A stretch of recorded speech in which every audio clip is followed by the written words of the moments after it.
This is the 18th season of Bass Talk Live.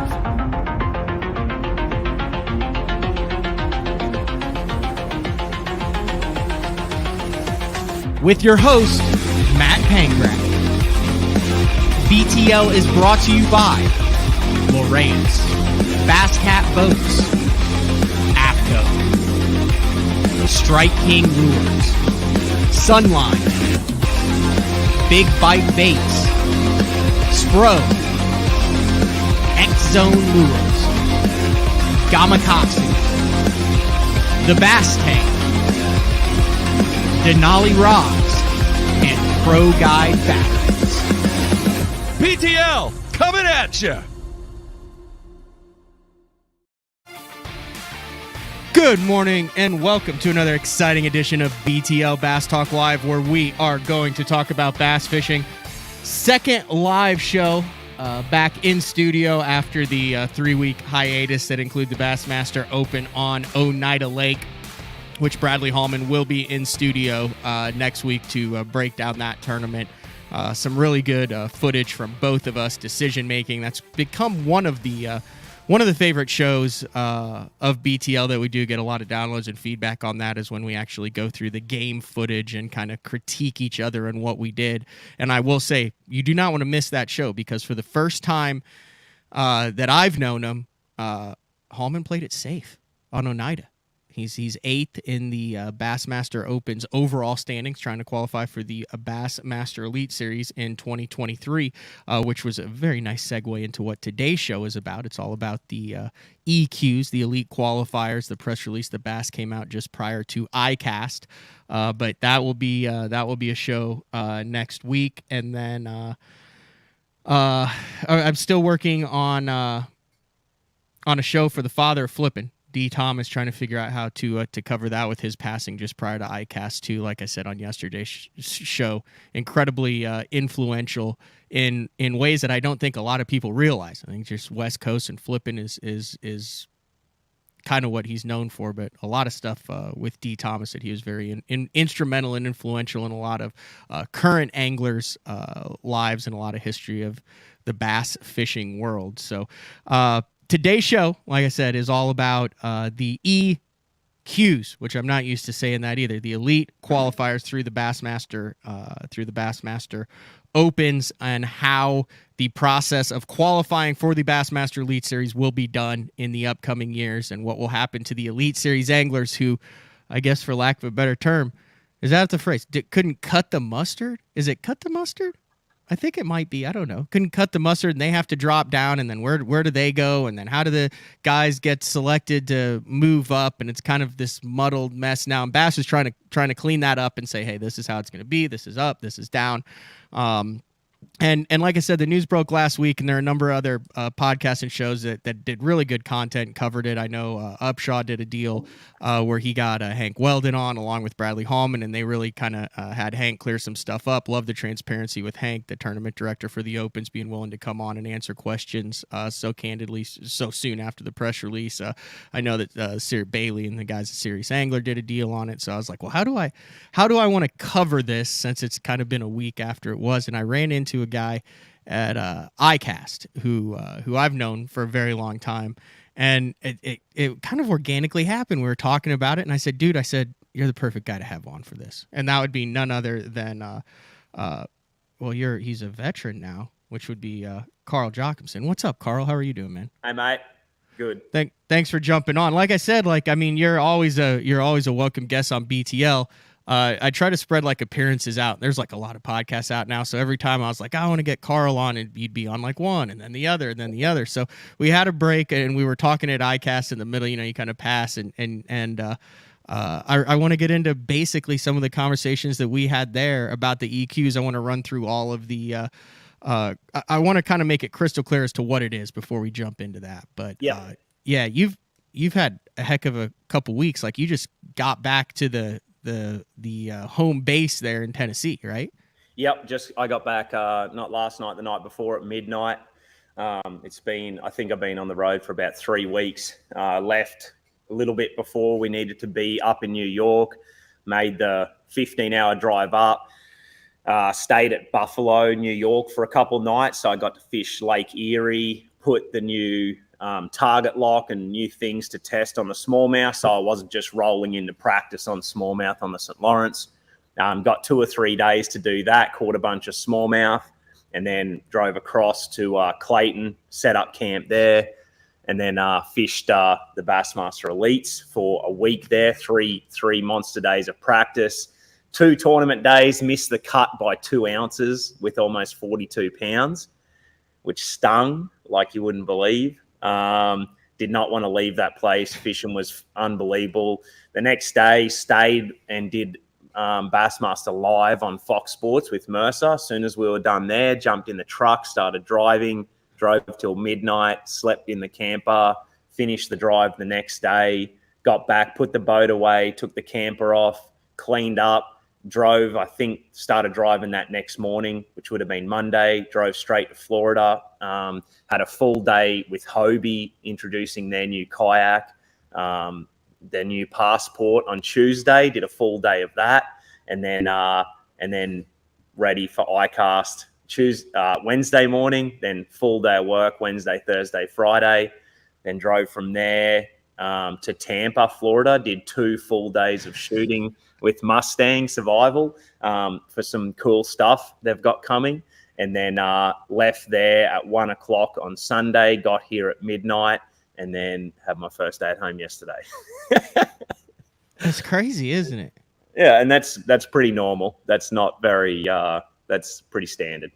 You would think the more, I guess, established and the better off you get in the industry, like the more you'd be able to be like grounded and have your home base and pick and choose. But it seems like, having been in this for 15 years, it's like the more successful you are, like the more chaos there is, the less time you actually have. It's like the actual opposite. Like you think you're busy when you're trying to make it and all that.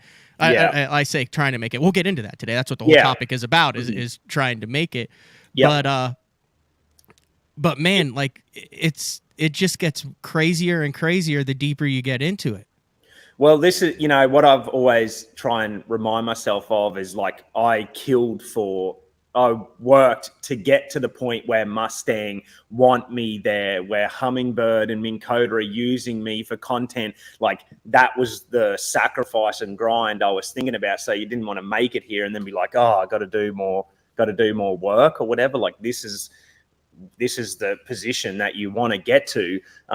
So you do become busier, but you become busier on a higher level to where you're doing things that you really want, have strive to do, I guess, and align yourself with big companies that you've been a part of for a long time that are now recognize you. But the grind doesn't stop. And that's a big thing I think that, we'll talk about today, and that I kind of didn't know, and a few other lessons that I learned as I came through and made it to the elites. But yeah, just because, and you talk to any, motivational guy, a successful businessman, they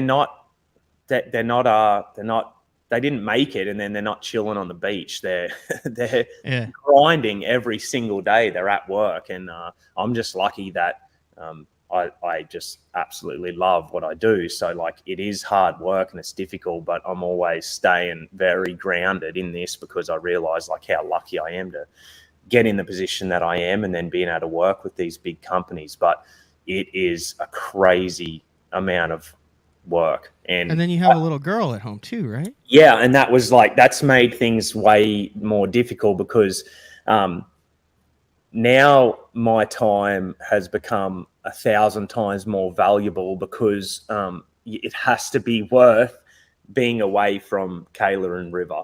And so whatever I'm doing, when I'm doing something, it has to be productive enough for me to spend time away from her, because I don't want to spend a second away from her right now. And so when it is something, it's something big, it's something important, it's something that I want to be a part of. And I'm lucky because they spend so much time with me on the road. It's rare. Like this is the first iCast that kind of Kayla's missed because they drove back from New York with me. And I was like, I don't want you to have to drive down to Florida and have Riv in the truck for another 8-9 hours. So they chilled out at home. But I'm really in a lucky position where we spend a lot of time together. But 7-8 days apart now is a lot. I know like 7 or 8 guys who have like kids that are like less than 6 months old now. It's crazy, like out there, like with I think Brandon, KJ Queen. I think a lot of people just came into that age group where that sort of started happening all at once. But it's cool to see because there's going to be a lot of kids for our kids to all grow up with and be friends, and it gives you a little community of like people that understand. When you're sort of single or you haven't got kids, it's hard to relate to someone that has 2 kids because life gets such different, and all your priorities are just way different to what they were just 6 months ago or a year ago. Like everything's different. So when you have someone that's got a kid, they understand absolutely everything. I remember thinking, man, I don't know how those guys keep everything together and camp. Then it was, I don't know how those guys keep everything together and camp and keep their girlfriend / fiance / wife happy who travels with them. Yeah. Then it was, man, I don't know how those guys keep everything together who camp with their girlfriend or wife and they have a puppy. Like that's got to be chaos. And now it's, man, I don't understand how those guys keep everything together who camp with their wife and their puppies and now they have babies. Yeah. It's wild, man. It's crazy. And it's just it's all time management now. Like that, and it has been like that in the past, but before River, there was time to like, I might just sit down and hang for 10 minutes and chill and have a coffee. Like there's not that you're like, when you've got time, you're going and you're getting stuff done. You're actually way more productive with your time because there's no time to waste. Like when you have the time, you got to get it done. But it's a big thing that I've always like strived for is like, I've never looked at that. I guess it was a mindset that changed, and Kayla really helped me in this, is that like taking my mind off like if making it and being a professional bass angler and all that was the be all end all and that was it. And I figured that soon by watching a lot of different things that just because you're a winner in bass fishing or successful, that doesn't really make you successful. There's a big pyramid in life that you have to put all the things together. And I believe I could be maybe further along or better in my career if I was like super selfish in that way. And sometimes you have to be, in this sport is, but I've been so very focused on making sure that like was a good partner to Kayla, then a good husband, a good friend to people, being able to help people, and then being healthy in your life, doing all of these things, being a good son, staying in touch with people at home, my friends. Like life's just a wild balance, and that's the biggest thing you got to find is like, and that's the toughest thing is like every time you get distracted off something or put more time, something else gets neglected. But finding that balance where you're able to keep the whole ship running, keep everyone happy, keep yourself happy, and not get burnt out in this sport because it can just roll and roll and roll. I spoke about it with the guys down when I was in Tampa. I was like, I have to be super careful because I tend to say yes a lot to a lot of things. I say yes now. If you know I'm doing this, I want to do it. I've been friends with you, and I really want to do this, but I got to be careful. Because someone could say tomorrow, hey, can you film this, all day? And I'm like, yeah. And then I'm like, and then the next day and I've got, okay, I got to chill out. It just spirals out of control. Yeah. I feel like fishing or anything any actual job, capital J-O-B, that people do like as a luxury or a pastime or something. It's really difficult for a large percentage of people to treat that like a job. Like, you're talking about traveling all this and being gone. Well, if that's how you make your living, if that's how you make your money, that's the same as if you're an encyclopedia salesman or if you're a plumber on a job or if you travel for work and business or you work on Wall Street or something like that and you're gone. It's, man, that guy busts his butt and travels for work so much and blah blah blah. But I feel like it's like looked at differently by a lot of people in fishing because it's, oh, that guy's just always off fishing. Yeah. And doing 100%. things fishing. Yeah. But like if you take the subjectivity out of it and just look objectively at supporting a family in and advancing your career at it, fishing, Wall Street, insurance, it's all the same for a livelihood. It's just harder to put it in terms of working, quote unquote, based on society and the norms that we've established. I think that, and I think that unless you're on the inside, it's really hard for people to see that as, hey, this is traveling for work, just like it is. I mean, because I mean, you see the Instagram posts of set up on the shores of the St. Lawrence and the 6-pound smallies and stuff. It's but it really is just like any other job. Yeah. So, and that's been one of the toughest things for me to like sort of get across, and it does get across because I see I see people and say, they see how the hard work, and it's something that we as anglers that have got to that certain stage have to do a better job at, which we'll talk about here again soon, is what it does entail, because it looks so pretty from the outside. And I tell people all the time, they come into this shop, maybe workers, builders, a plumber, something, they're like, you fish for a living? And they see the boat and they're like, man, that must be the greatest job in the world. And it's exactly like any other job. I've had lots of other jobs. The difference is it's my passion and I love it and I'm obsessed with it. So that's the only difference between the grind of a regular job that you might be doing to get by and make money. This is as hard, if not way hard. This is way more difficult because it's so rare to try and, it's basically nearly impossible. Where other jobs, there's jobs out there, you can get jobs, you can work super hard. This is as close to impossible to get to and almost as close to impossible to keep.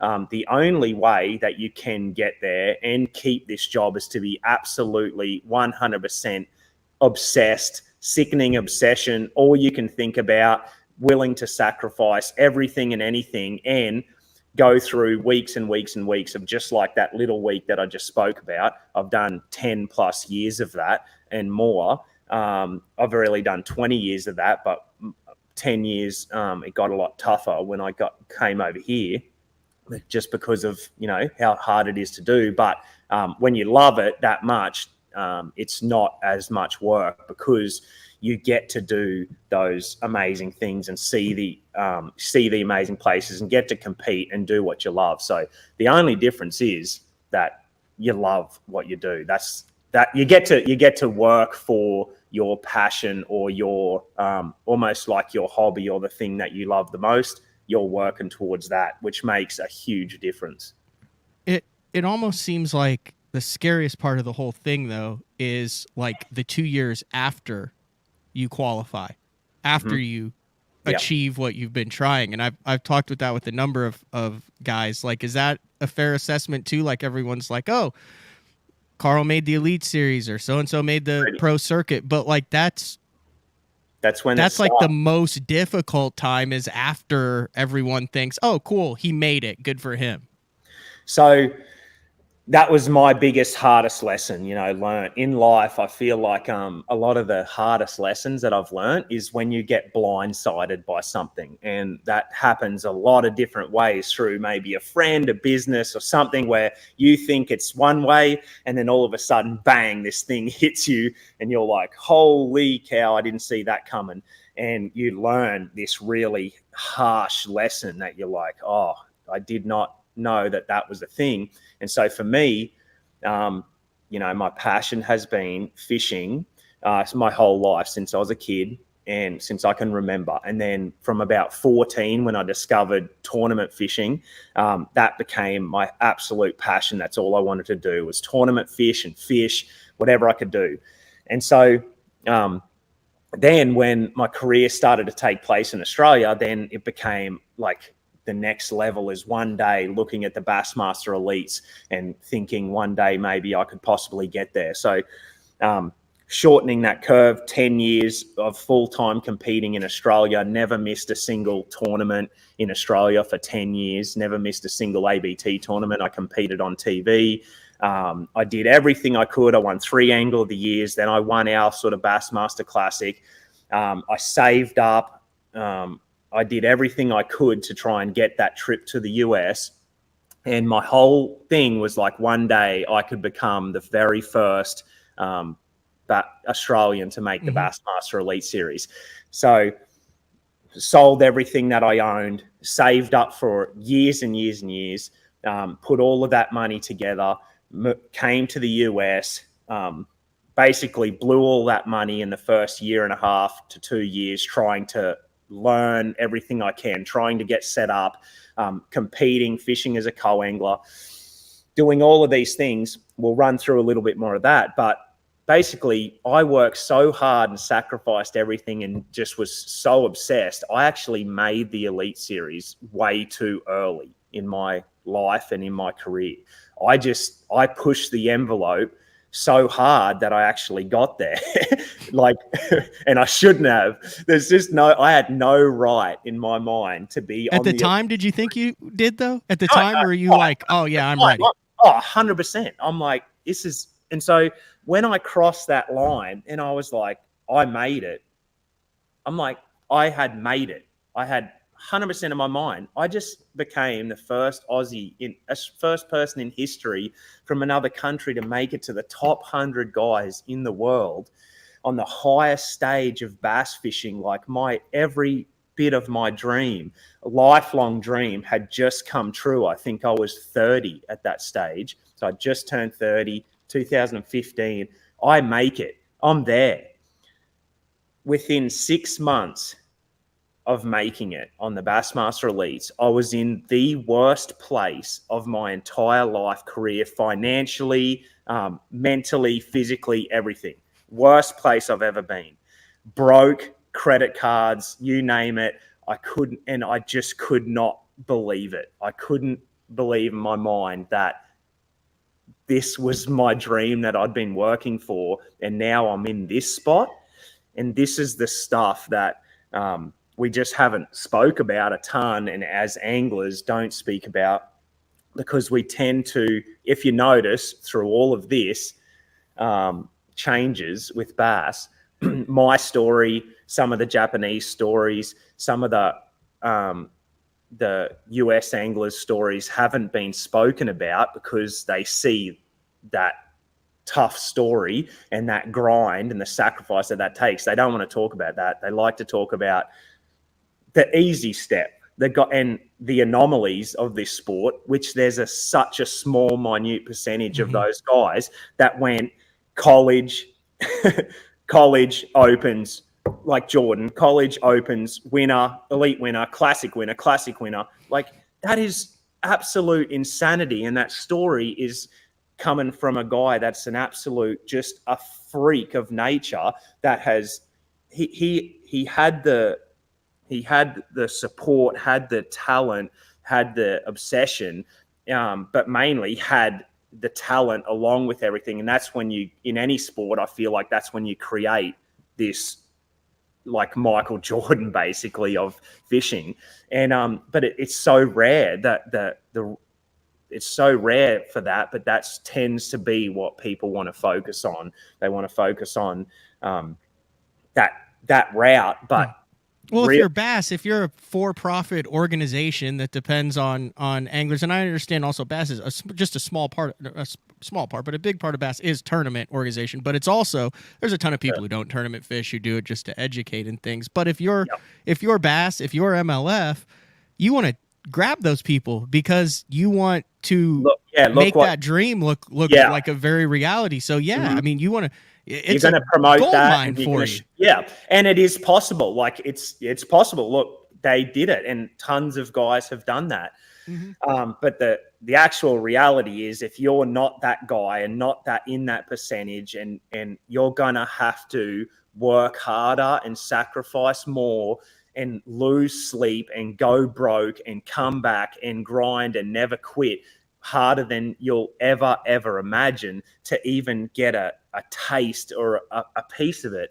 And so I don't ever want to come across like I'm being negative. I love this sport so much. I have a constant passion, but like I just want to, the mindsets of the anglers out there that kind of want to get here needs to change to where they have to realize that you can't make this quantum leap from the bottom of Everest to the top of Everest in one jump. It's going to take you a lifetime of step by step. And Hank Weldon even said it. And this is what I said after I came through. I feel like I'm a little bit qualified to talk about it because I went just through a little bit.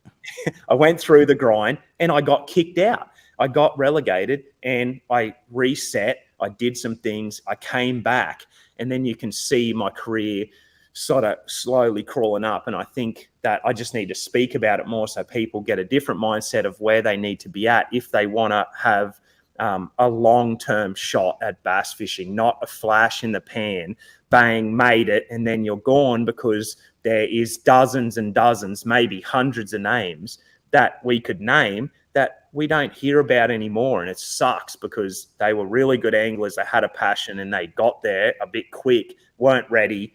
And then same thing happened to me and they're gone, but we never hear of them again. And I just got lucky that I dug my heels in and sort of clawed my way back. So there needs to be a better path. And when I saw the article come out, I didn't know Bass was going to do this, but I've spoken about this since 2016. And after I got kicked out, I realized, I was like, this isn't the path to being an elite series angler, to being a full-time professional angler. There has to be a better bracket, a better path. And we can see it. You can see that path only through the guys that have lasted long enough in this sport to actually make a career out of it. You can't talk about the guy that actually got to the elites but only made it a few years. That's not really making it. That's just, you got there, but you weren't able to survive. And so talking about that build up and what you need to do to become an angler, to be able to survive in this sport, you need to have this long progression to when you jump in the opens, you need to be so ready. You need to have dominated in this lower half and felt all of the things of the travel across the country, the high entry fees, the high costs, the well-roundedness of all of these different states. When you go to jump into the opens, you need to be ready to go. And as far as like, if you make it, the next step is the NFL, the NBA, you're at the top of the league. And you're not then paying $5,000 entry fees to learn the St. Lawrence River. You don't want to be paying that and paying those costs when you haven't been there or you don't own a spin reel to fish for those fish. So there's just, and we can talk about, I think they're just talking about people to relax. And if they want this more than anything in their life, they need to have that progression, that build up. And that FLW tour for me in between there was my biggest thing. That's kind of where I should have been aiming at the start. I did a really good progression. I went as a co-angler. I fished teams events.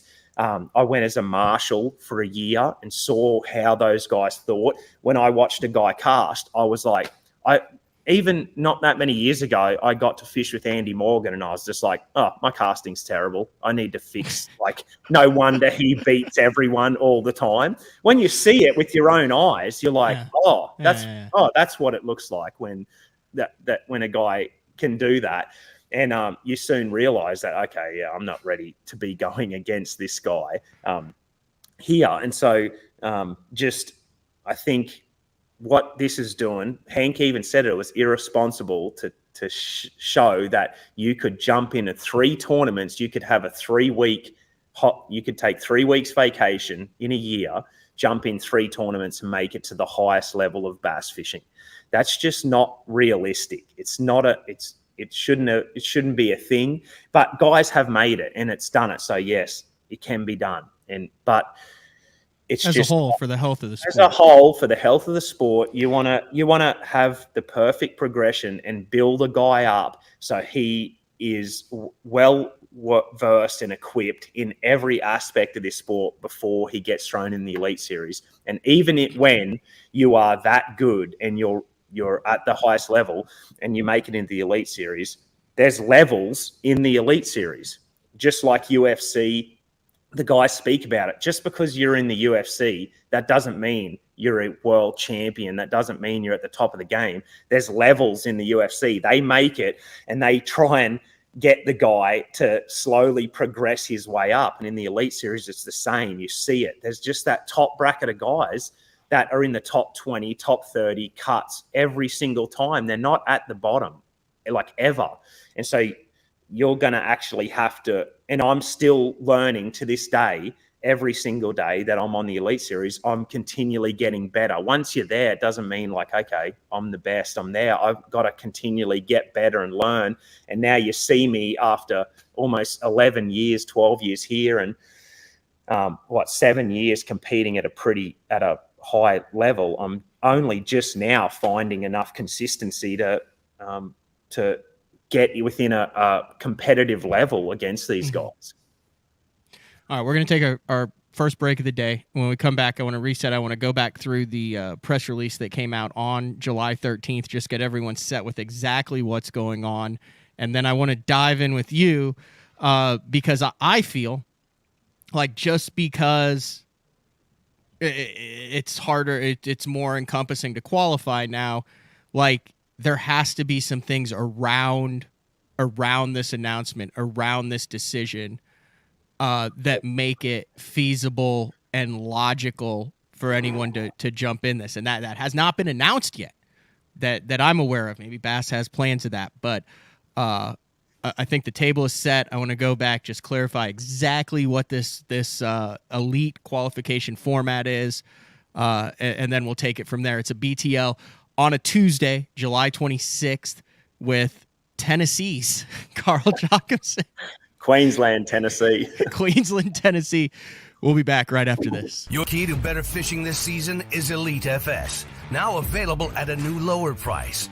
Get Elite FS9 today for $9.99, and we'll throw in a C-Map reveal chart, our premium mapping solution, for free. Elite FS works with all state-of-the-art Lowrance sonar, from chirp, side scan, and down scan imaging with fish reveal to high-resolution active target live sonar. Elite FS9 and C-Map reveal. Offer ends August 31st. The new Puma STS has been redesigned from the ground up. With the angler, design, function, and performance in mind, nothing on this new offering was compromised, and the only thing carried over from the previous version is the name. Based on the Soft Touch series hull that started with the flagship Jaguar, this new model is nimble and performs incredibly well at all speeds with either a 250 or 300 horsepower engine. Featuring a new 96-inch wide-body footprint, this hull measures out at 20 foot 7 inches in length. Industry-leading design coupled with tournament-winning performance. The Puma STS from Basscat. Feel the rush.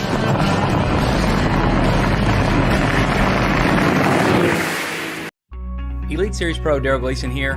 My Pro Guide batteries keep me going on those long tournament days and long practice days. Always plenty of juice, never fail. The best part about Pro Guide batteries, it's the people behind the company. They have over 40 years experience in the battery business, keeping all of us fishermen out on the water longer, catching more fish. Check them out at ProGuideBatteries.com. What's up, Bass Talk Live fans? Brandon Polnick here. And ever since I won a couple Bassmaster Elite Series events on X-Zone Lures, I've been getting a bunch of questions of what makes them so special and different. And really, the truth is, it's in the details. The little details, things like no cheap fillers in their plastic. That gives you more lifelike action, more realistic and vibrant colors. But don't just take my word for it. Go to www.xzonelures.com and check them out for yourself. We're just about ready to go, ladies and gentlemen. Get in order. Once again, Drew Cook is in the driver's seat. When you're catching fish for a living, you can't let a little cold, rain, heat, humidity, or anything else get in the way of a payday. I wear APCO. Any fish, any water. The KVD 100 jerkbait.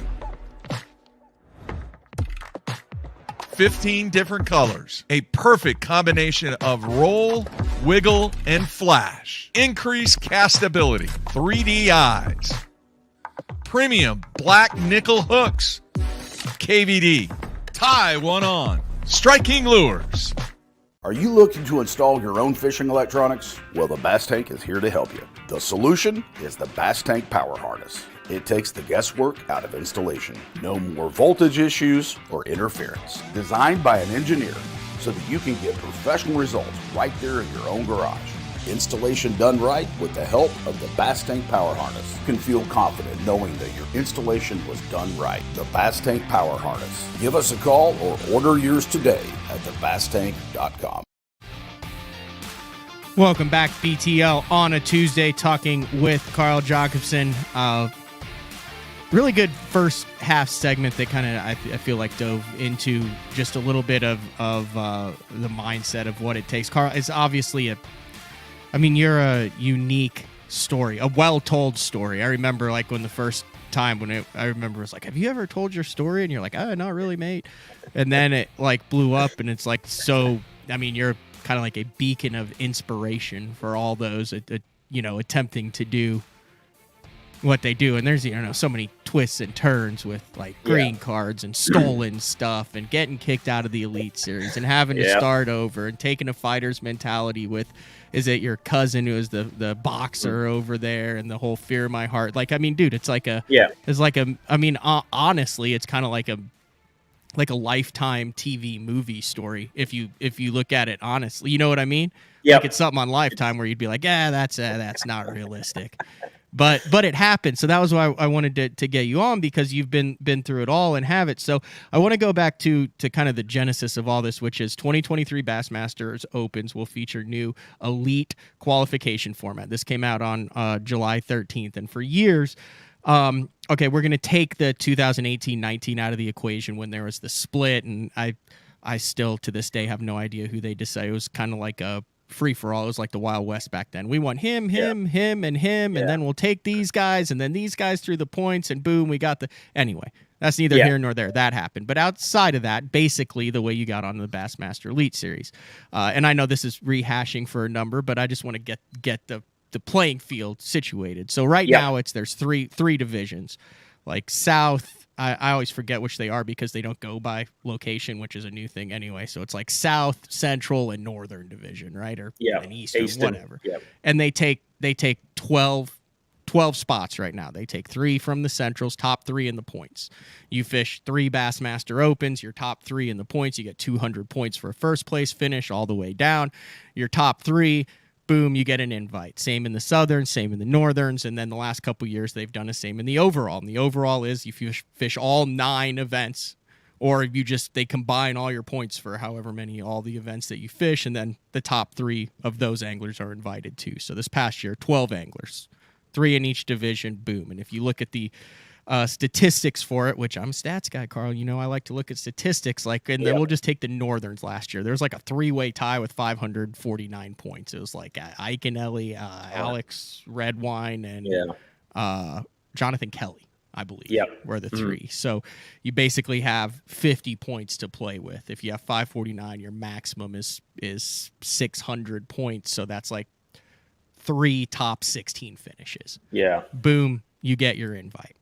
Yeah. So in this press release, this is the things that were changing. And I say that because, I'm standing there on the final day of the Northern Opens on Thousand Islands last year, and I'd gotten to know Alex Redwine a little bit. I really, really liked him. He's like 21 years old. It was the first time he ever fished him, and he's standing there, and I'm like, what do you think? And he's like, holy cow, I just qualified for the Elite Series. And we're standing there waiting for the checks, and he's pacing back and forth. I'm waiting for the check. I'm just pumped that I, got the check, and he's sitting there just freaked out, man. Absolutely does not know people in the industry, does not know what's going on, and openly was like, I'm don't know what to do. He's like, I have this opportunity. I have to take this opportunity. I have fished 6 days at the open level in my life, and now I'm fishing against Brandon Polnick.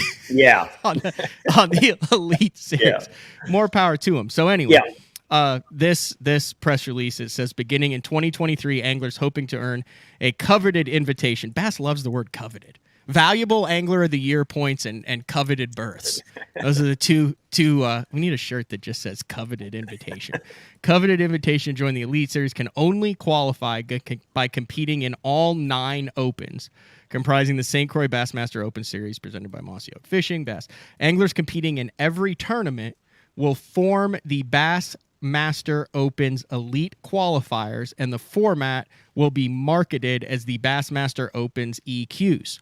The top 9 anglers in the Bassmaster Open's elite qualifier standings will earn an invitation to join the prestigious, that's another good word, Bassmaster Elite Series in 2024, and then they'll add one guy from the nation.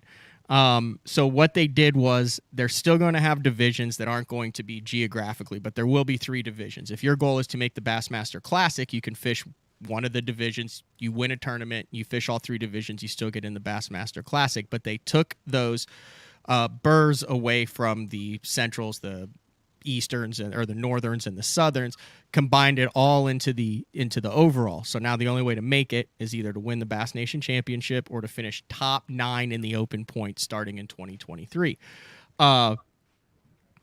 It sounds great. You know, we just heard you talk about how you have to be able to fish across the country and be prepared for this, and how much you learn, not on a $5,000 level where you have to worry about getting kicked out.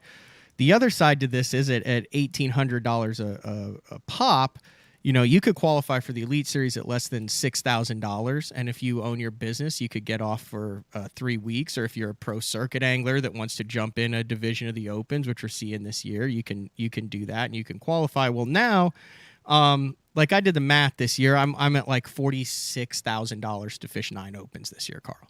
Yeah.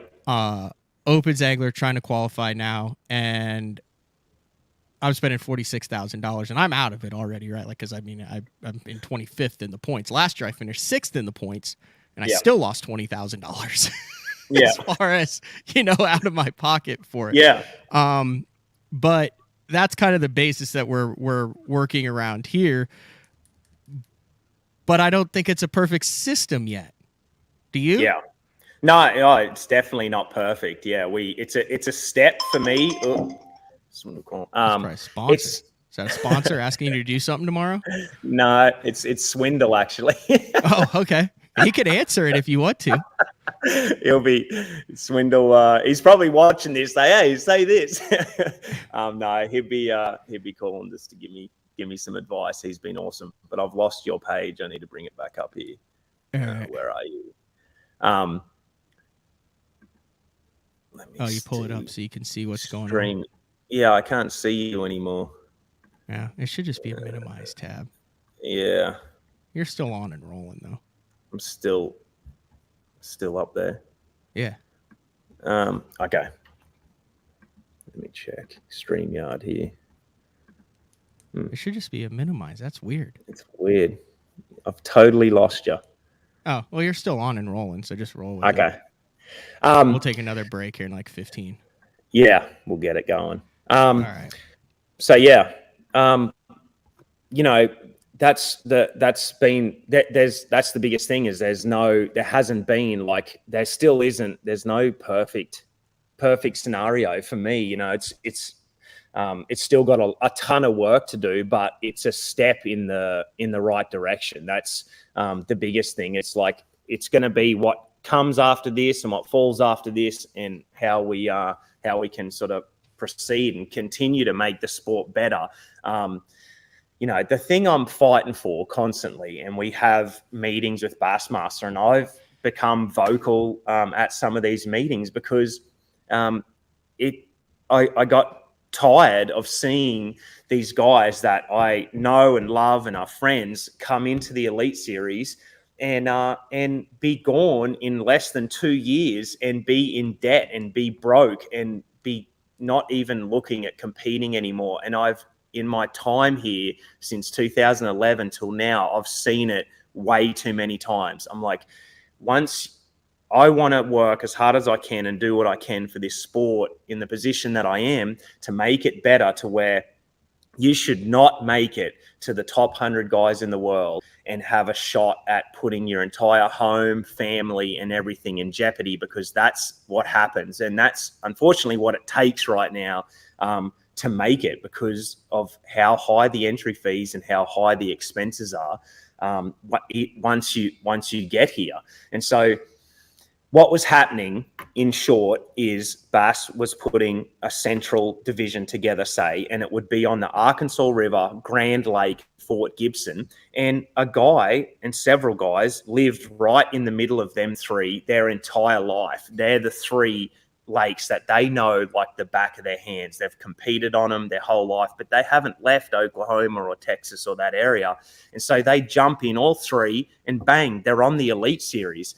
And they've just been fishing teams, tournaments, local stuff that come in and around those lakes. And now they're in the Elite Series. And some of them, when I made it, they didn't own a spin rod. They hadn't caught smallmouth outside of like that state. And it was like the blink of an eye, and they were either out, couldn't finish, and they were broke. And that happened to me at the end of 2016.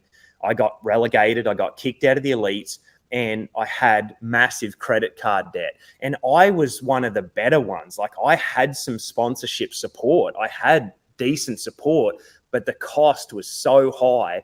I made 4 top 12s. I got on Bassmaster Live. Bass actually helped create, which what they're best at is my story and my name. They were unbelievable for doing that and for helping. But then it was sort of all washed away because I was gone and I was replaced with like a Legends rule and some weird stuff that like made me super frustrated, because I was actually one of the first people to ever get kicked out of the elites. That had never actually happened. It just got so popular that they had to do something and it used to be so expensive that the rollout they just didn't need to really kick guys out. And then it got so popular that they had to have this big rollout. And so the not so perfect thing right now that is going to come off this that needs to be fixed is I have a career in this. I've made it to the top of the sport. I have some of the best and biggest sponsors in the industry, and I'm feeding my family. I'm paying for I've got this shop and we've got somewhere to live. And I'm actually still pretty close to the chopping block. Like, I'm not that far off, and they have this huge rollout of 12 guys, and they just keep rolling through this big number of guys that have a career at the top end, and there's kind of nowhere to go after that if you get relegated to continue your career and keep your sponsors happy and keep everything that you got going. And it almost forces you to go over to FLW, which is what happened to me. I had nowhere to go. A lot of the rules right now that have been changed have come from my story, because when all the stuff happened, I had to be real with Bass and say, like, do you know what you did to me? Like, you built me up and I had this amazing career, and you guys worked hard and put my story out there, and I worked hard, and then I had nowhere to go but FLW. When I got kicked out of the elites in 2016, all the opens were full. I got kicked out, and I was like, what am I going to do? I had no idea what to do. And Gene actually, I was going to quit. I was done. I was in Australia, and I got like a to whom it may concern letter. You're not like in the elites anymore. Thanks for fishing with us. And I was like, oh my God. Like, they actually sent you a letter that was like, thanks for it was it was an email, just like, thanks for trying to qualify, but you're no longer in the elites. Yeah. And if it wasn't for Gene, I probably would have quit, because I was in Australia and I was like, just my mind. Gene Eisenman, by the way. Gene Eisenman. He was been a mentor of mine and a huge help. And I was living in his shop at the time. And I've lived in his shop with Kayla for a long time, like single mattress bed in like a garage. And I was like, the work I saw in front of me was so much that I was like, I don't know if I can do it. I don't know if I've got the guts to dig down deep enough to go back. And I messaged the Opens, and I'm like, I'm going to have to get back in the Opens and try to make it again after 6 years of grinding. And I rang the Opens, and they were all full. I couldn't get in. And I was like, I just couldn't believe it. So now there's a rule where if you get kicked out of the elites, you get an automatic spot in the Opens. That came from me, because I was like, you have to give. So if a guy get kicked out at the end of the year, you got to make sure he's got a spot. So there's several of these rules that I was able to get changed, and where Bass really grew as they started listening to us, started listening to some of the anglers and making some changes. But Gene wrote me this email, a letter, and just sent it to me, and he just was like, this is what you're going to do. And to continue my career, I had to have a platform, and that forced me to go to FLW, and I fished there. But in the end, that was one of the better things. I still fished the Opens, and that helped me still pay a high entry fee, still able to have a decent platform, and also earn money enough for me to climb my way back. And Bassmaster's always going to be my home, and always has been. That's where I want to be, and I want to make the Bassmaster Classic. So it gave me somewhere to go. So the next level is when a guy gets kicked out of the elites, he has to have somewhere decent to go, and they either need to turn the Opens into that, or have another platform where you can continue your career as a high-end professional angler with Bassmaster without having to leave. Mm-hmm. And that's because it kind of rolls into is the open payouts right now. Yeah. Mm-hmm. So you have to get back in, you have to fish all 9 events starting in 2023. They have not, Bassmaster, to my knowledge, has not revamped the payouts, the payback, anything. So let's take, and this will be step 1 in what I think. I got 4 things that I think Bassmaster needs to do in conjunction with the elite qualifiers having to fish all 9. I mean, even if you're in Alabama, I'm in Oklahoma this year. I mean, I'm over $40,000 to fish all 9 of these things, right? So I'm already in the hole there. The first thing that they need to do is they need to at least make it feasible to recoup some of your entry fees, so you are not qualifying for the elite series tens of thousands of dollars in the hole, which is actually possible, because last year I finished 6th in the overall. I fished all 9, and I've averaged finish in the top 25% of the field across all of the events, and I cashed $9,000 in checks. Yeah. So if it had been the same thing, I would have started out, and I'm assuming I didn't have any sponsorship help or anything, I'd have started out $20,000, $30,000 in the hole, even with that. So as it is now they're saying to qualify, you have to travel across the country. We're going to prepare you better. We're going to have a field of qualified anglers to, instead of throwing you to the wolves after having never fished with a spinning rod, we're going to make you go up north. We're going to make you go to Florida. We're going to make you go to the East Coast. We're going to get a better average. That's why the Angler of the Year is an average. That's why it's a 4-day tournament average, except for the Classic, which is just based out of off of history, and it is. And that's why I think there's been so much feedback on zeroing the weights, and every day's new, is because there's so much variance in it. The way to get the top guys is the most days averaged. Would you agree? Yep. Yeah. So now you're making them do that. So if you keep it at $1,800, I mean, roughly, I've ran all the numbers. Let's say you're in extremely frugal, $40,000 to fish those 9 at $1,800 entry fee. So right now, in order to break even at Oneida in the past Open, 12th place out of 225 anglers, 12th place paid $5,000. It cost me $5,000 to fish that tournament. So just to break even at Oneida from where I was, I had to finish in the top 5% of the field. I had to beat 95% of the anglers to break even. Yep. And only the top 18%, less than 1 in 5 out of the 225 got paid, and that was a $3,000 check. So now I'm still $2,000 in the hole if I finish in the top 18% of the field. I'm losing money still, unless I finish in the top 95% of the field.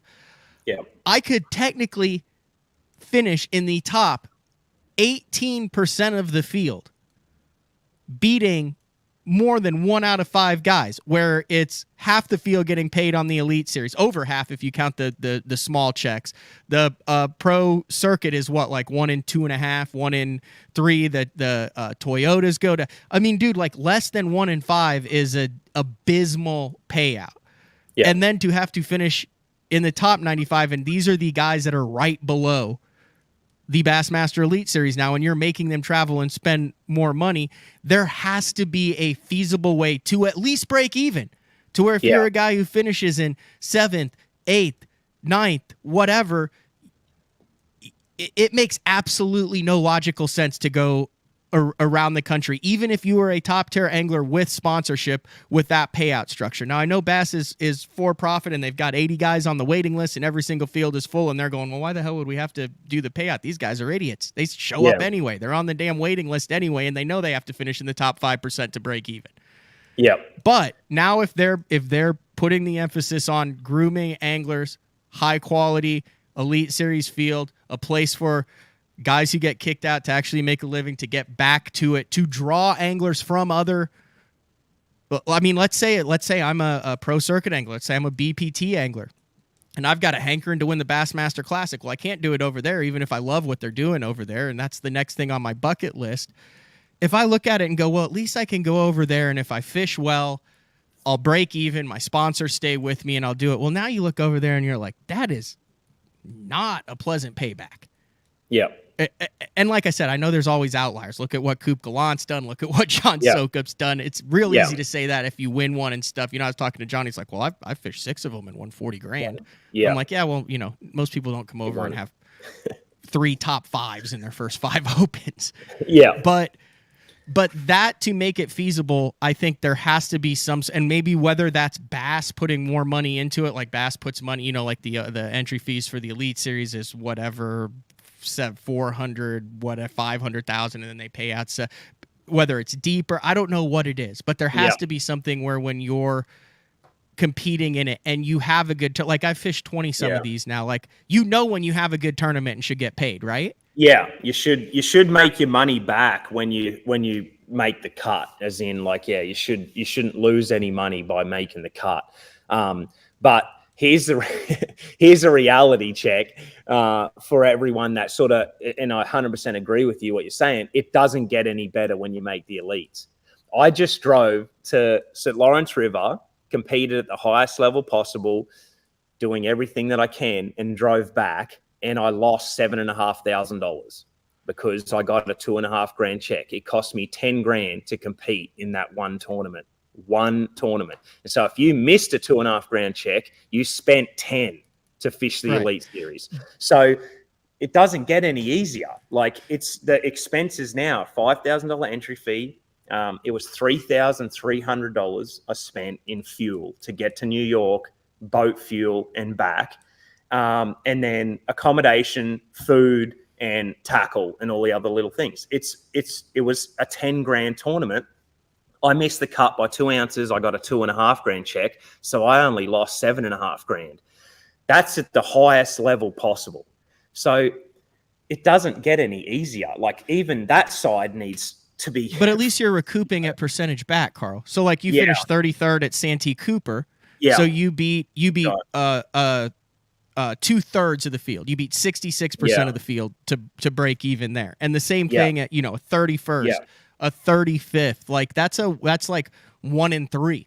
Basically, half the field on the Elite Series is getting their money back. Like, you, in order to even cash a check, you have to finish in the top 18% of the opens. Yeah, like that's where it's hard to feasible to where now if you want to chase it, they're saying now you have to fish 9. Well, which I understand, they're calling out people who are.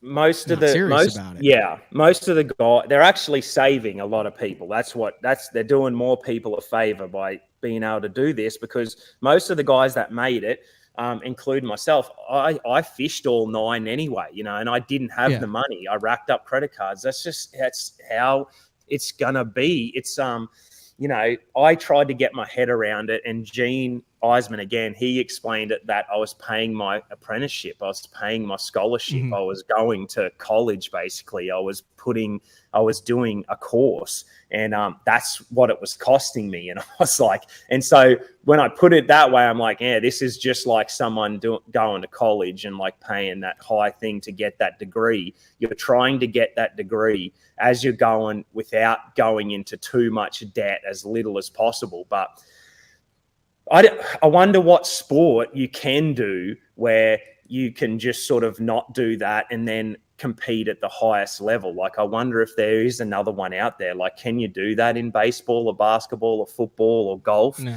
I don't. Maybe golf. I mean, but you still have to go through Q School or the Corn Ferry Tour. But at least the payouts on there are decent. Yeah, if you make it to there, if you don't get there, you're like, I know I have friends that tried to make it in golf, and they came to the US and spent $50,000 and went back to Australia, and like they sink putts at 20 foot day in, day out like it's nothing, and then they came here, and when it was on the line, the putt would miss by nothing, and that was the difference. So we're asking, they're asking to have 3 weeks off of their work and make it to the top tier of professional sports in the world.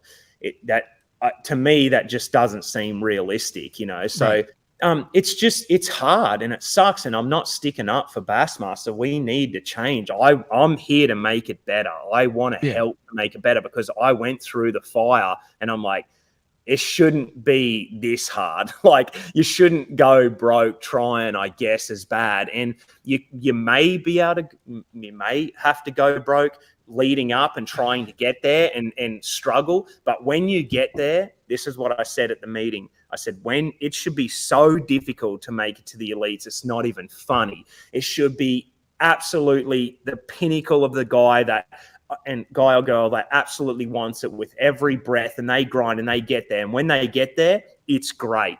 It's unbelievable when you get there, just like it would be if you made it to the NFL or the top tier, but it's not quite there yet. It's like you get there, and then the work really starts and the money really starts.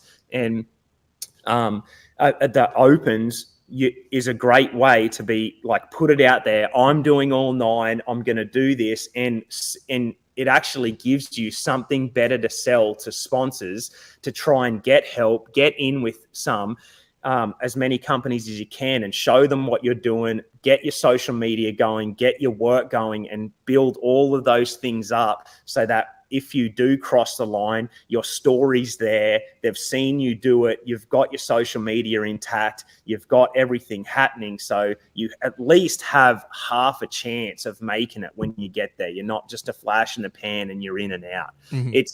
That's the difference. And that's what Fishing All 9 is going to do. But it's a great thing. Like I said, I 100% agree with you. I think it's the right move for Bassmaster. I talk for a living on here, and I fish all 9 Bassmaster Opens. I'm just saying, in a perfect world, this is what happened. I by no means, like, I walked up to Chase Anderson at the industry breakfast at ICAST and said, "Dude, right thing, great move."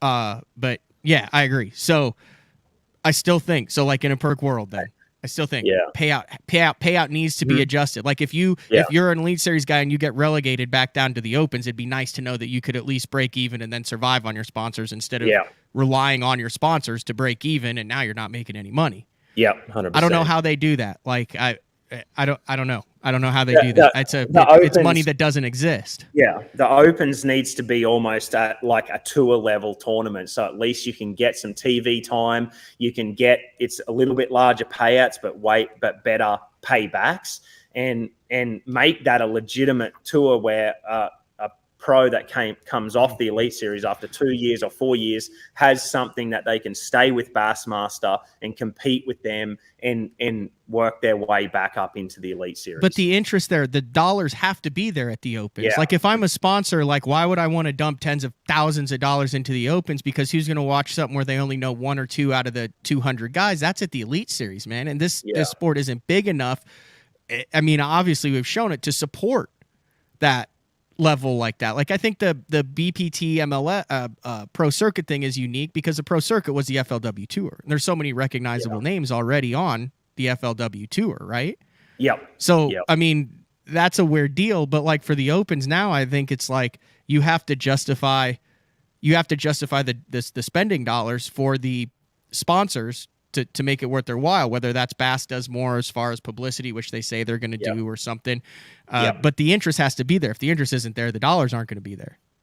Yeah, I know. Well, it's building up. It's getting to there. I feel like you've got to create your story. You've got to put it out there. Like someone like yourself, and that's what I did. I had a big following of people like, they want me to make it, and they're watching and they're seeing my defeats and seeing my failures. I feel so bad when I bomb an open. Yeah, like all those people are watching like, damn, Matt just bombed that one. I feel so bad. I get all this. This is your week. Then, I feel like it. And I'm like 75th, and I'm like, dang. You've got to speak it and put it out there, which most people are scared to do. And that's what I did it. I said, I'm going to make it to the Bassmaster Elites no matter what. And when you put it out there, then you put the eyes on you. People are going to watch you either fail. And that's the scariest thing but at least you had a go. At least you put it out there and said, this is what I'm going to try and do. And when you do that, people will follow and they will try and support you. You can't just quietly say, I'm going to just sneak in and fish 3 and hope I make it, and then say, hey, I made the elites, come support me.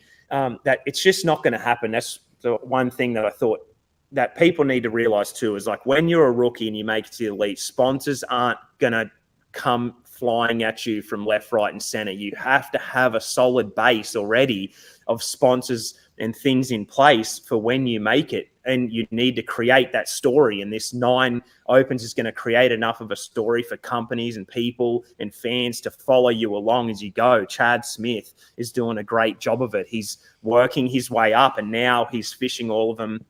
And he needs to show his story because he wants it bad. And you're doing you're doing a great job. That's kind of what it's going to take. But they need to realize that. I see a lot of comments like, yeah, but once you make the elites, you're going to have the sponsorships. It's just not true. You're actually a fairly high risk to a sponsor because they don't know how long you're going to be there for. They don't know how you're going to actually compete on the elites. Are you going to get a ton of exposure through Bassmaster?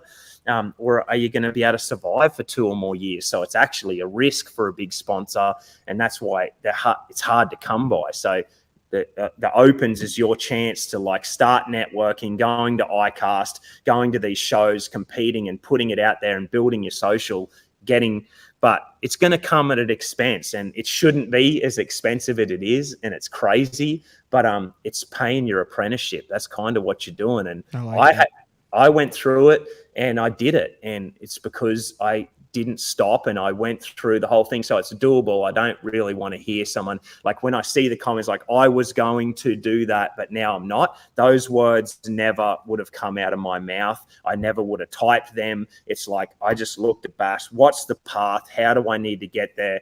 It sucks, but I'm going to do whatever I can to like get there, and it's going to cost me everything. But that's the person that's going to get into the elites and then actually make a career out of it.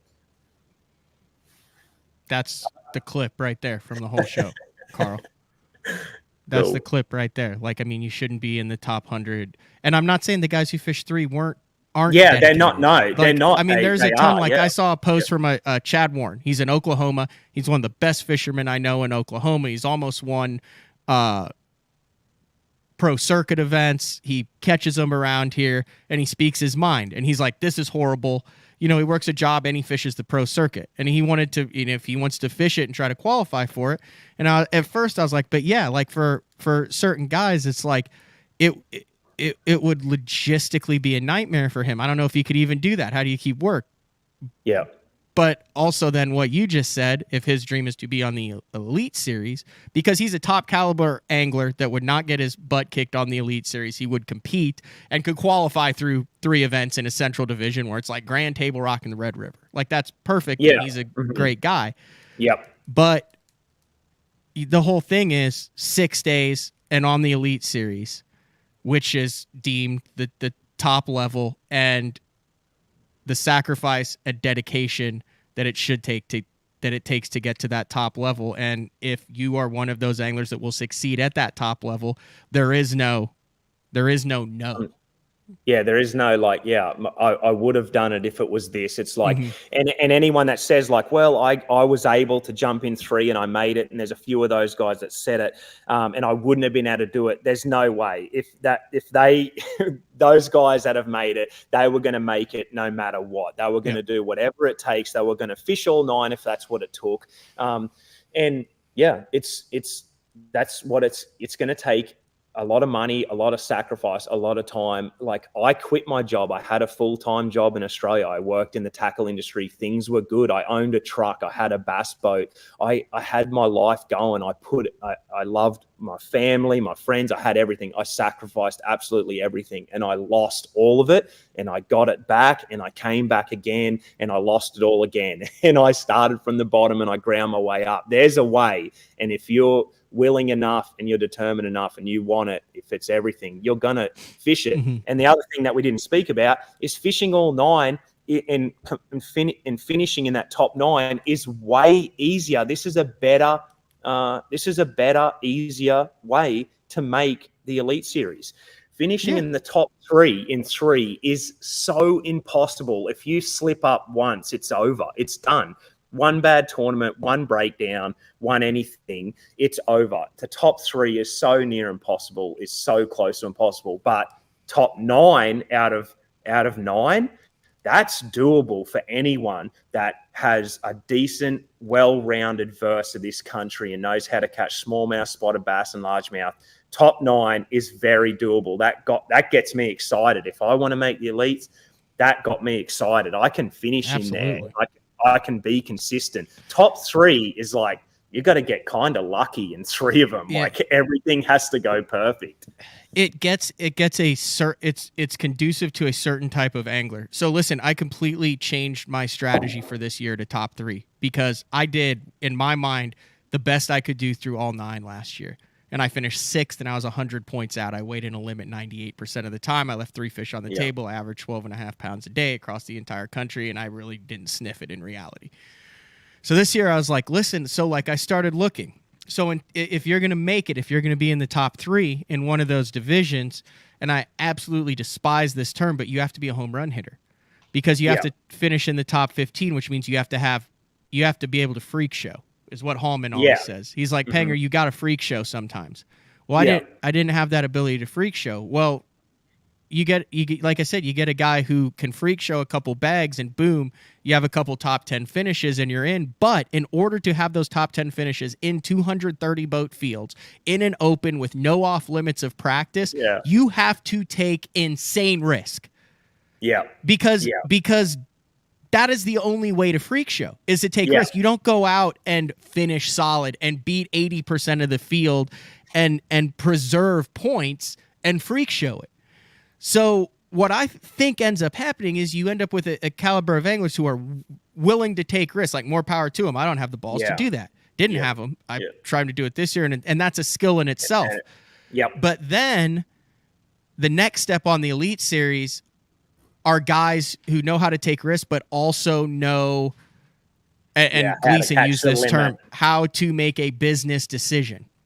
So you're throwing these guys on the Elite Series who, like, they can catch a 26-pound bag, but if you're not well-rounded, like, you're tanking a lot of tournaments because you've not had that practice of making business decisions across the entire country, and that's where I think it's putting a lot of guys at risk. You have home run hitters qualifying that aren't, I'm trying to be careful with what I say here, that don't have the experience of surviving. Does that make sense? Well, incredibly talented anglers who haven't learned to survive. That was me. That was 100% me and has been me.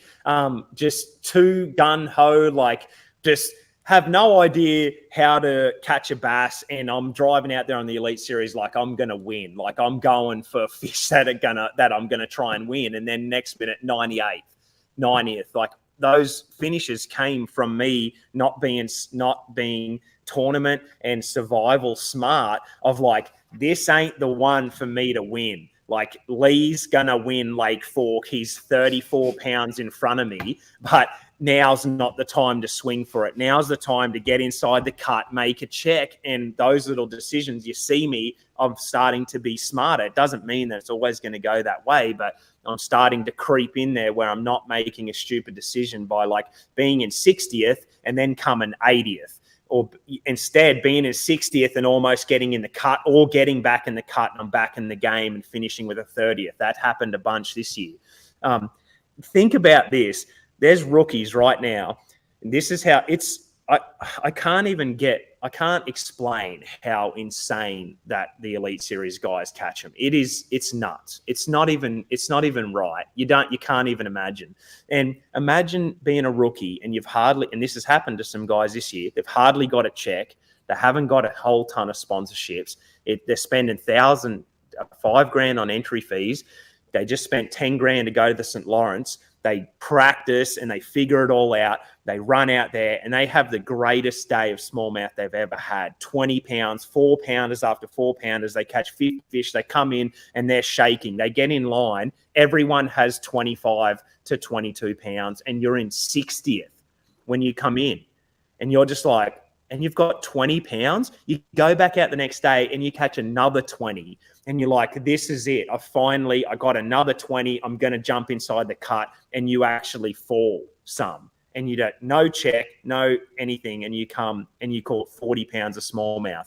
That's what happens on the Elite Series. It's wild. I've been there. It's the most sickening feeling you can ever imagine, especially when all you need to do is get a check to get that next payment, to keep surviving, to keep rolling. And these guys catch them like that, in and out. You've got to be able to catch them under pressure, under financial pressure. You're versing guys that aren't as worried about the money. They're going for the win every time. And they're the guys that are hard to deal with, because you can't be like thinking that you want to sneak inside a check when they're going for the win every single time. It's a different animal, and you need to have those steps in place so when you get there, you're not blindsided when you get there. And I'm not saying it was completely broken before. I mean, you go back through the past years and Bass has it, and it's amazing. The top 1% of guys, like, still, it doesn't matter whether it's 3 or 9. Like, when you go back to 2020 and like just the Central Opens, the list was Christie, Hackney, Kimura, Mark Frazier, Gleason, Paul Browning, and Gerald Swindle. Like, that was 4 tournaments. On the other side, Patrick Walters, Tracner, Schlapper, Atkins, Scott Martin, Justin Hamner. I mean, there's 200 guys below them, and we're seeing it. So I'm not saying that, like, they're getting lucky in the 3. Like, in a way. No, there's just this it's way more difficult. It was, As a whole. Yeah, it's like I said, we could talk about this for absolutely hours and hours and hours. But like I said, I think the payout needs to make it optimal. Somehow deepen the payout, find some way to make it deeper. 100%. I think, I mean, dude, like, I don't even want to get into this, but I do want to mention it. Like, this is just my little format that would be around the 9, which I applaud Bass for, and I think is great. But in a perfect world, this is my wish list. We'll say that wish list, right? Yeah. Let's do a 2-week off limits before official practice. It is the Bassmaster Opens. There are a bunch of guys who make a living on those lakes guiding. I want the guides in the tournament. I want them to be able to fish in the tournament. I don't want, they'll lose a week of guiding, maybe 3 or 4 trips instead of that to fish the Opens. But I think for the Chamber of Commerce, I think for the health of that fishery, I think to showcase that fishery. For people that live there. Be fair to them. I'm all about it's the Opens, it's the Wild West. Get all your info, but even a week, just make it a week. Make it a week. Let's make it 1 week, Carl. Let's go 1 week. No info for that 1 week. Official practice Monday, Tuesday, half a Wednesday. Yep. It saves money for everybody. Now I don't feel like I have to be there on a Friday to fish Saturday, Sunday, Monday, Tuesday, and part of Wednesday. It saves me time. It saves everybody money. The fishery's healthier. Your patterns actually work, and now you don't have guys there for a month in advance. I think that's an easy 100%. Fix. You lose a couple hotel room nights for the overall impact of the event. You need to have, just quickly, you need to have you need to be fishing under the same set of rules as what you're going to be when you make it. Like, you don't play, you don't play football in this different set of rules and then you make it to the NFL or whatever, or with all those top sports. Like, you should have a very good base of what you're in for if you make it to the top guys in the world. And so having wide open practices gives you an unrealistic, again, doesn't train you of how to break down a fishery in 2.5 days. You've had 7 days and a crazy amount of time to break down a fishery and do well, and now they're like, figure this place out, figure out Wynyard Bay in 2.5 days. So it again, I like to see the rules and the bases mirror the Elite Series to give the anglers the best chance of being like, this is what it's going to be like when you get there, so they're not in for a big shock when it happens. Agreed. And then, and I don't know what the perfect number is on this, but and the field size. And I'm hoping that this is something, I know that in Upshaw's interview with Hank talked about, I think he said 7 of the 9 venues are either new to the Opens or they haven't been there in like 10 plus years. That Bass Pro Shops contract ran out where they had the multi-year deals where they had to be on lakes, like a Ross Barnett or an Oneida within like 30 miles of a Bass Pro Shop for the final day weigh-in. Dude, there's a lot of giant fisheries that can handle 200 plus boats. Yeah. If they're going to not limit the field size to 200 max or below, because that drastically changes the fishery. Absolutely on tournament day, especially on certain bodies of water like a Ross Barnett, like an Oneida, like a Lake Norman, that I'm just crazy stuff where you've got it. It's nuts. It's absolutely insane. The pressure of it. At least go to fisheries that can handle and spread out on that to where it's not Florida all over the country. Does that make sense? Yeah, 100%. Allow guys to run patterns like what you're running into in the Opens, and this is just my opinion, is the same thing you're running into in high school fishing. Yeah. You're learning to survive and you're not able to actually fish. It's a spot. You're grinding bites, like you're just trying to get bites in the end after 7 days of just being annihilated. And I think that's why the Japanese anglers have absolutely dominated the Opens over the past 3 or 4 years, because 2 things: they have the dedication. I mean, just like you did. I mean, you talk to it. You look at what these guys are doing, and it is massively impressive. They're leaving an entirely different country. They're coming over, but they're also. I mean, dude, it must be so easy for the Japanese anglers to be like highly pressured fish, lots of practice. Like they're doing all this stuff that no one else is doing. They like are destroying the average angler because of their acuity, their domination with finesse tactics on pressured fish. Yep, 100%. We're seeing it again this year. Yeah, no, it's that's the way it's going. Like people say, these fish get so smart, it's insane. It's getting more and more difficult, and the more technology we have, the more time we're able to put our lures in front of fish, and the more wary they get. And that's what it's taken. It's taking, when you see these guys on their electronics and the way they're fishing, and even just watching the St. Lawrence, like, to compete again, having your boat set up. To handle when you go up north on these smallmouth, being dialed in. You cannot be, in the past, I never used to understand it, but guys used to say, like, I'm a power fisherman, I'm a bank, I'm a shallow water angler. Those are becoming more and more rarities. You need to be one of the most well-rounded, versed anglers that there is to survive anymore, because we're fishing so many different lakes at different times of year, and the pressure, you need to be able to pick up a crankbait and be well versed in that and confident. You need to be able to pick up a drop shot, a Ned rig, a nail weight, and be able to do it with almost perfection and be confident in it. And you see the guys that are dominant, Wheeler, Brandon, like they can just win any different way. And that dominant, like, this is what I do style is just becoming way more rare to be able to do that, just because everyone's so good at everything. It's well said. Like I said, we could go around and around and talk about this for hours and hours, Carl, but I hopefully it kind of gave like a little bit of an insight. Like, these are conversations that we're like actually have behind the scenes, like off air with each other. Like, hey, what do you think about it? And it's like,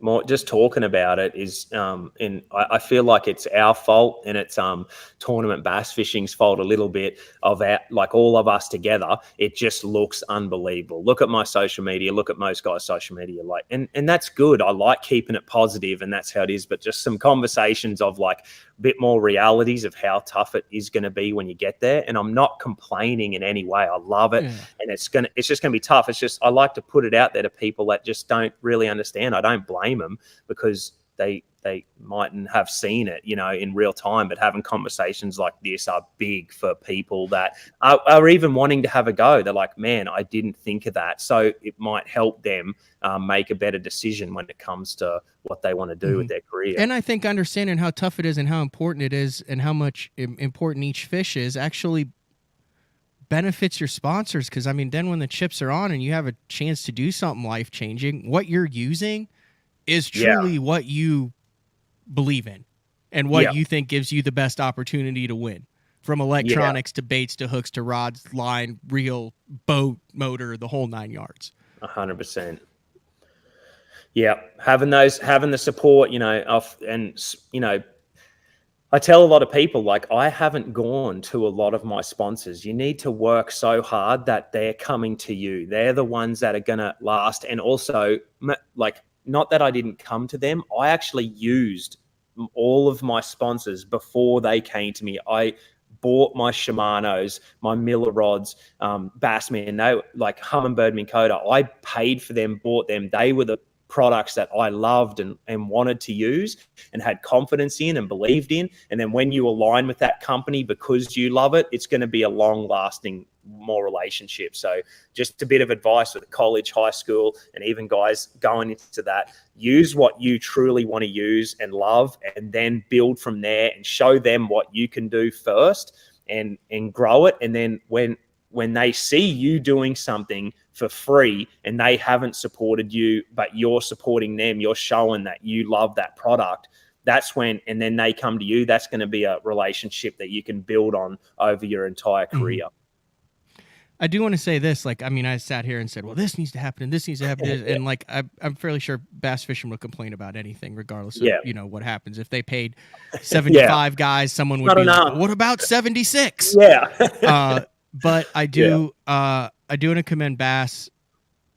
I feel like this decision was based on angler feedback at the top level of both the Elite Series and the Open anglers, and it was something that they did not have to do. Their feet were not at the fire at this. There's 100 people on the waiting list for every single division, and they're filling up every single division at 3, 3, 3, 3, and 3, and there were 86 or 83 guys that signed up to fish all 9 of them, knowing that only the top 3 in the overall, depending on double qualifiers, maybe 5 or 6 get qualified. Like the Opens are rolling. Like, this is not a decision where they were like, oh, let's try to save the Opens by doing this. They're as robust as they have ever been. And if anything, Bass is going to lose numbers by doing this.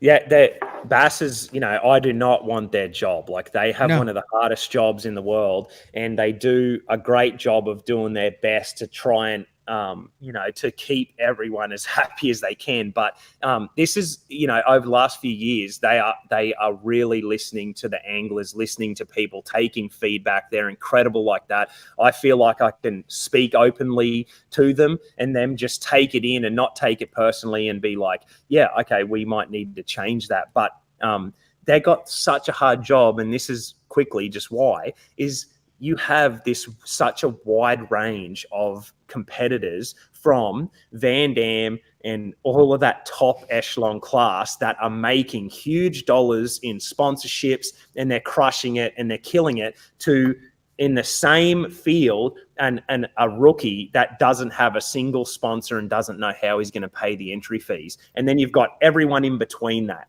to the mid range all the way up. And so their idea at the top is they want this, this, and this. And then the kid at the bottom, or the angler or the rookie at the bottom, is like, I don't want these big entry fees and like all of this. And Bass is like, how do we keep this group happy? And then it's the same in the Opens. The same thing's happening. So they're doing unbelievable things. They're doing good. And this is to me, I understand some people are frustrated, but being able to make the Bassmaster Classic through 3, fish 3, get better, have a shot at making the classic, see how you stack up, and then go back to work and grind and say, I need to save up this because I'm going to have a go at 9 now. Now that I made the classic, I won one, or now that I finished in the top 5 in that 1-3 bracket, I think I'm ready to fish 9 next year. And so you still have a really decent shot at building your career by just fishing 3. It's not like you have to just jump in 9. And I know that Hank mentioned or alluded to the fact, I know there's some changes going on with the Bass Nation right now, but there is still a path to the Elite Series through the Bass Nation. And I want to point this out. I don't think a lot of people realize that path is I've been a bite away from the Elite Series and the Classic in the Bass Nation, twice before. You fish your state. Let's say there's 50 guys in your state. You only have to beat 41 of them to be in the top 10 of your state. So you've beaten 41 guys. Now you're on your state team. Then you go to the regional. You only have to beat the 9 guys in your regional. Yeah. So now you've beaten 50 guys. Now you're in the national championship. Now you're one tournament away from the Bassmaster Classic and the Bassmaster Elite Series. And they take the top 3 out of 50 there to the Bassmaster Elite Series. So you've beaten less than 100 people in 3 tournaments with less than $500 worth of entry fees, because at the regional, most states pay their guys to be there and their expenses. And you're in the Bassmaster Classic, and you literally beat 100 people for less than $500 of entry fee, and you're in the Bassmaster Classic, and you're on the Elite Series, and they pay the back end of your $16,000 for the Elite Series.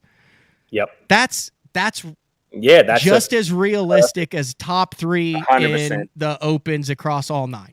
And look at some of the anglers that have made it, Brandon.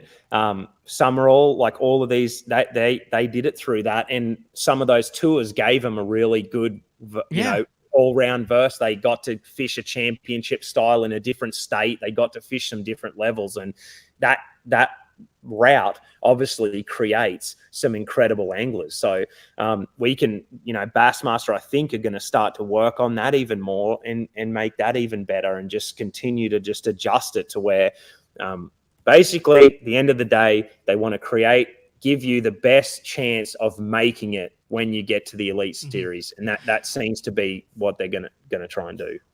And this isn't just a bass fishing thing. It's not like all the other individual, I don't want to call it a fringe sport, but like the non-traditional stick and ball sports, right? That have billion-dollar minor league systems in place, and you can identify talent when you're young. But like bowling and even golf to an extent, and all surfing, tennis, the WFL surfing's very. I need to similar. get Todd Klein on. I just talked to Todd DMs. He would be good on that. Todd would be great on the surfing side of things, because he really understands that sport a lot more. I understand it, but looking at it, it's the closest thing to bass fishing, because you have nature a little bit, because a wave can be great or it can be bad, and you can catch it or you cannot. So you're sort of versing Mother Nature on top of like your experience, skill, and all of those things. So, and then they have the tour level, and if you don't make it, you drop out, all of those sort of things. They have a very similar sort of route. So we can always learn, that's what I love, like UFC. So I watch them and I'm like, man, we could be doing that. I love watching these sports grow and get bigger, because I'm like, as a bass fishing, we can implement some of those things. But like, okay, so like UFC, motocross, bowling, rodeo, like all these individual ones where there's a lot of people playing for their own own money. Like there's a lot of stuff going on behind the scenes there. Fractured leagues, the best way to the top, the best way the money's divided, how you should qualify, who qualifies, how, and like in surfing, like Kelly Slater, and that's like it.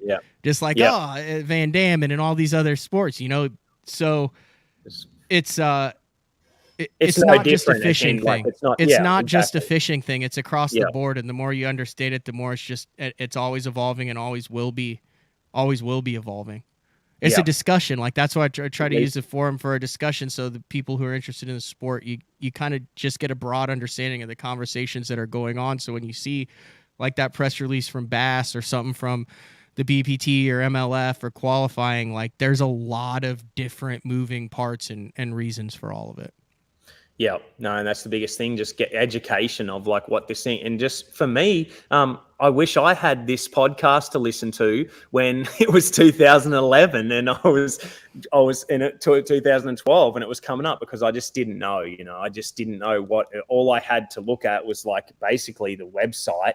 And that was about it. And it was like, and then watching TV, ESPN, and it's just like, this is the dream. But like all those ins and outs, I had no idea about.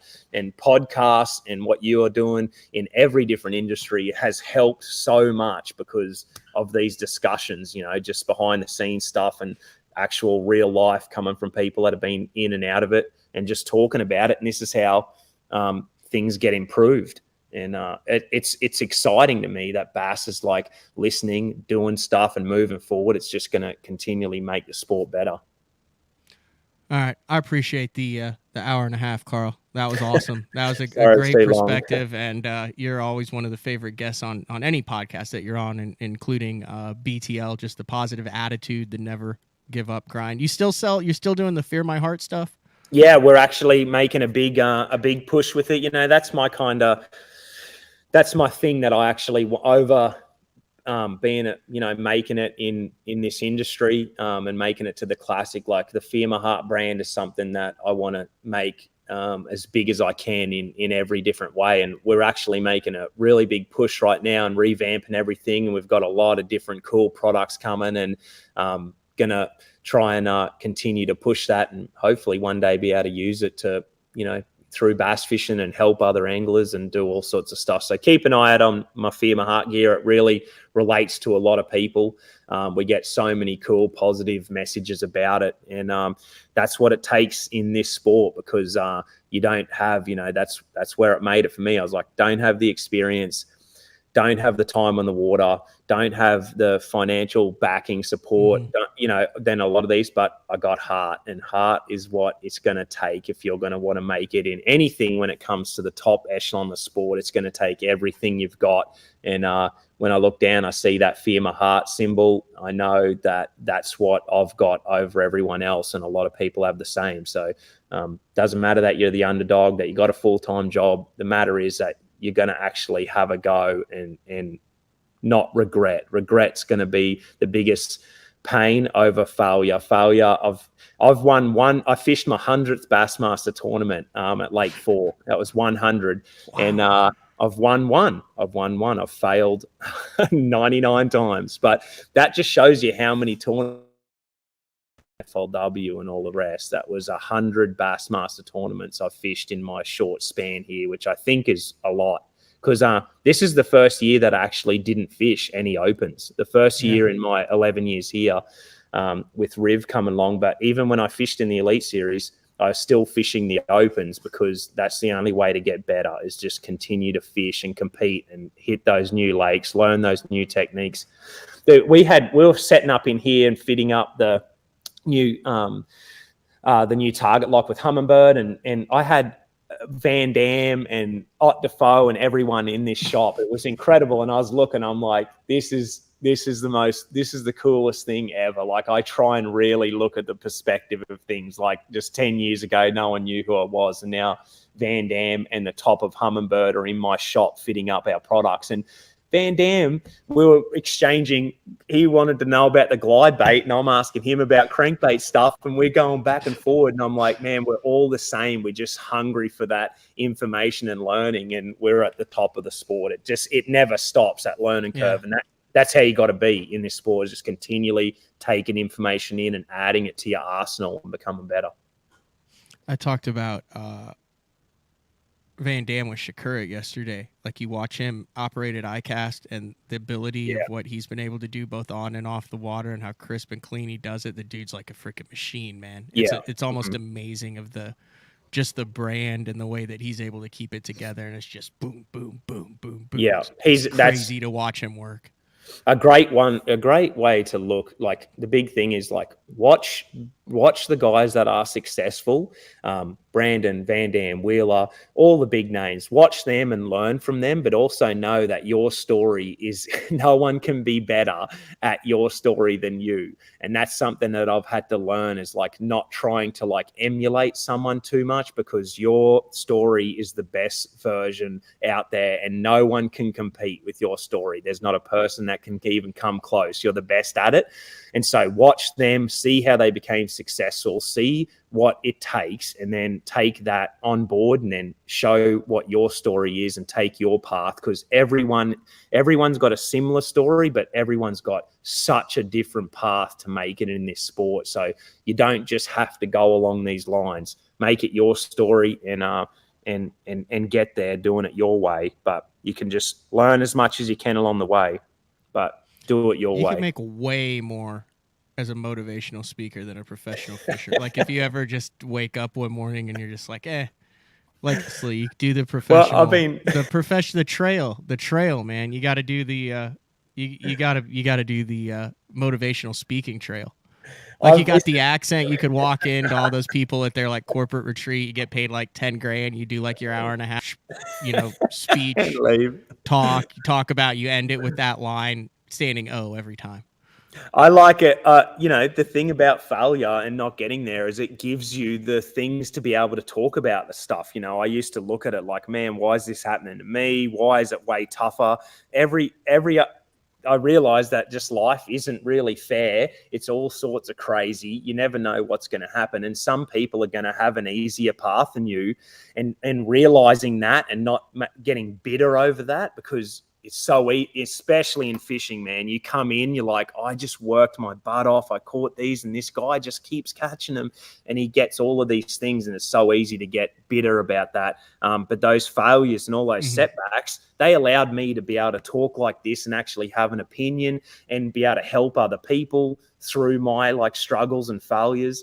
And what helped me was listening to motivational stuff and listening to people that have gone through the fire and come out the other side. I listen to it to this day. I run, I listen to it. All I do is watch stuff like that and try and build off that. And that's all of those motivational things have helped me. But I've also, I lived for about 5 years in complete exhaustion, because I was just like, I was going into these tournaments like I was going into a fight, and I was like, I was worn out a lot of the times, but it really fast tracked my way to get to here. But it's crazy.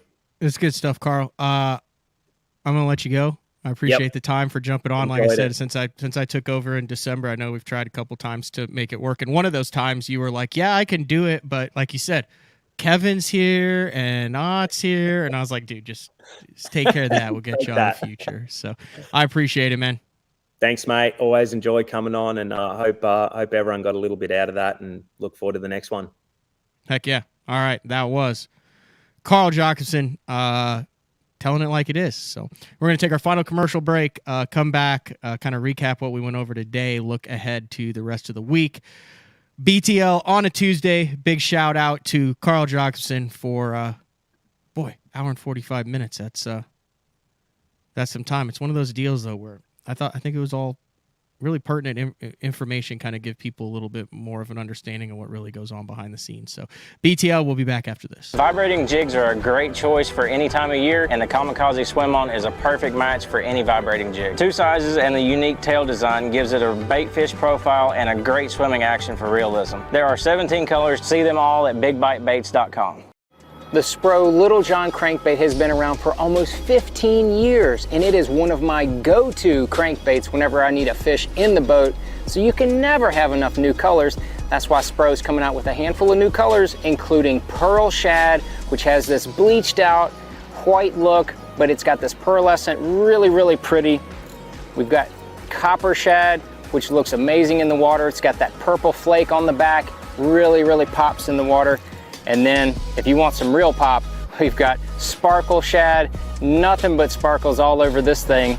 And then last but not least, we've got the matte Sexy Shad, just a really different looking color for a crankbait. So you want to give them a little different look. That matte Sexy Shad is definitely the one to go with. All these colors are available in the original Little John and the MD. Combining one of the most popular hook styles with Gamakatsu's beefier Superline offering, the Gamakatsu Superline Offset Round Bend delivers the strength necessary to target big fish in heavy cover. Well suited for braided line and heavier fluorocarbon, the Gamakatsu Superline Offset Round Bend is built using stronger Superline wire that allows anglers to easily fish a finesse worm around heavy cover. The round bend offers a larger bite area, perfect for any worm presentation, while increasing your hookup ratios. The newly enhanced Z-Bend holds your plastics on the hook longer, reducing the number of pull-offs and reducing damage to plastics. Available in 2/0, 3/0, 4/0, and 5/0, this is the most durable worm hook, designed for heavier lines that hold your bait on longer. Preparation is key to success. And that preparation starts well before you ever hit the water. You're only as strong as your connection to the fish, and your line is that critical connection. Confidence in your line every minute of every day on the water is a necessity, and failure, it's not an option. Sunline makes the fluorocarbon, nylon, and braided lines to give you the strength to guarantee your confidence.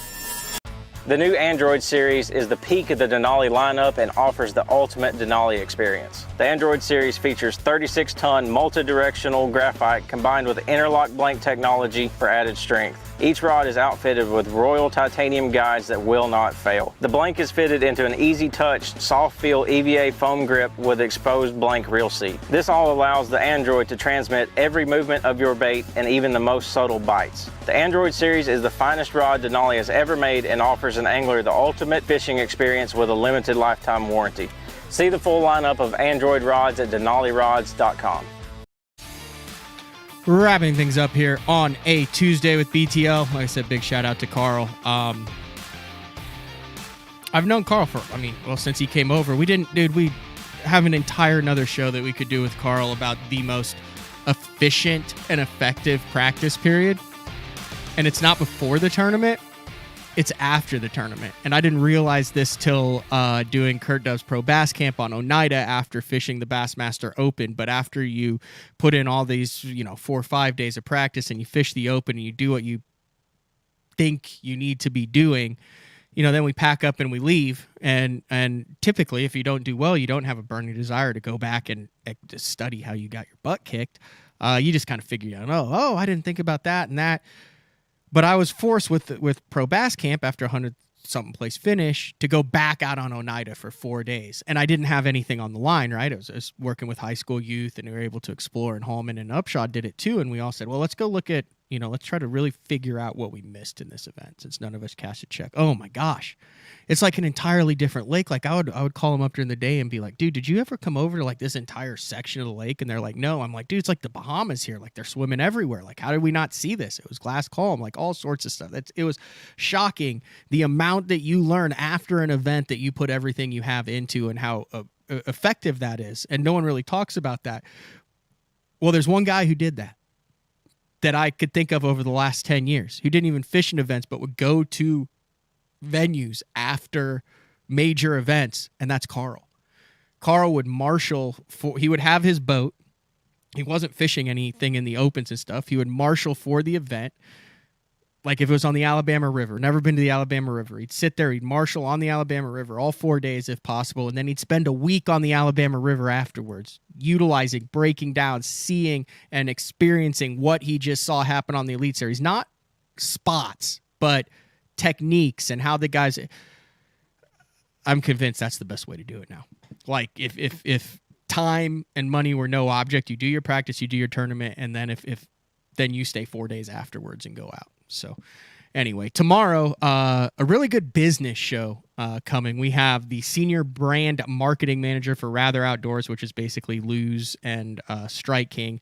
Tom Brubaker is going to come on, talk a little bit about, probably a lot about, actually. He's going to talk a lot about what went down at ICAST, what it is for a major company like that had so many new releases, rods, reels, baits, lines of things, who all was there, how it all worked. And then the next step after ICAST. So you introduce all this stuff.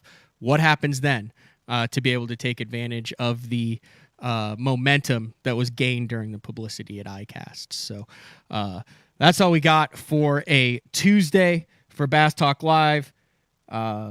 Big shout out to Carl Jocumsen. Thanks for sticking with us. Really good feedback also on the instant feedback today. And no bots, which is a welcomed relief for a day. Maybe we blocked him. Highly doubtful. Tomorrow, Tom Brubaker from Rather Outdoors Striking and Lose. And then big day four with Frank on Thursday, back live. And there's a show that he has been wanting to do for a month. He said, we have to do it live, though. Big announcement on Thursday. That's it for a BTL on Tuesday. We'll talk to you guys tomorrow.